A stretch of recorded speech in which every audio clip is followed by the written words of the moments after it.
Well, let's cross now live to Rosh Pina in northern Israel, where I'm joined by Reshef, an East Asia expert. Good afternoon to you.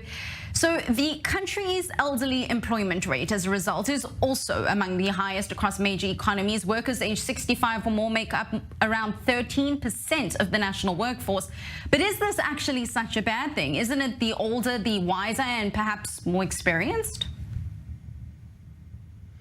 Well, it has some advantages, but economically speaking, it is mainly disadvantages because the more productive age is lower, and not only productive, but the innovative part. We are living in the 21st century. The basis of the economy is bringing new things, new technologies to the market, and those technologies are brought by people who have 22, 24, 26 years old, not people of 50 or 60.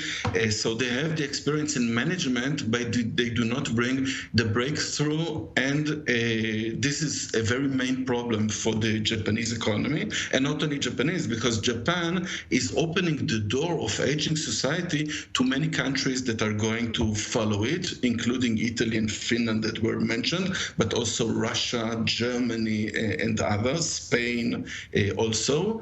And the second problem is that somebody has to work and pay taxes. People of retirement age receive money, social expenses, social payment. The younger ones are the ones who finance it. Once you have a big percentage of old people and a small percentage of young people, you suffer from a deficit. And on a given moment, first of all, the economy starts being dynamic. Second point is you lack a workforce. And third, which is most important, you don't have money to finance the social payment of the other people. Now, birth rates, as you mentioned, are slowing in many countries, in particular within Japan's neighbors. They appear to be exporting it. But the problem is particularly acute in Japan itself. What is, or has at least been done to try and address the problem? They did almost everything that is possible, except one thing.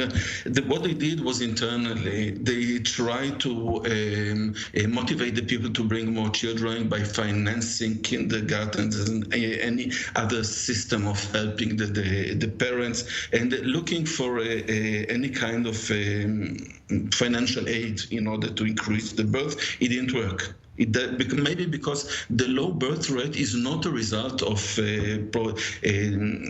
economical problem. The proof is that now, when Japan is more prosperous than ever, the birth rate is the lowest. So apparently it has nothing to do with it. The thing that they could have done is to bring people from outside, what Europe does, to bring immigrants. But Japan is not ready to do it at any cost. And since then, they continue to pay money, they lack money, they suffer from a deficit, and the birth rate is not increasing at all. And not only in Japan. Things of that style happen exactly the same in South Korea, in Taiwan, in Singapore.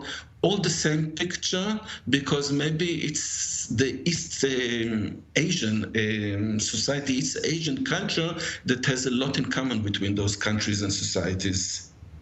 Absolutely. And as you mentioned, this is obviously an issue that is not just impacting Japan, but it's being exported to more nations, not just Japan's more geographically close neighbors like China, but even toward Europe. And obviously, this is going to be a story that is going to have to be watched in the coming weeks, months, and possibly even years. Reshef, an East Asia expert, thank you very much for that breakdown.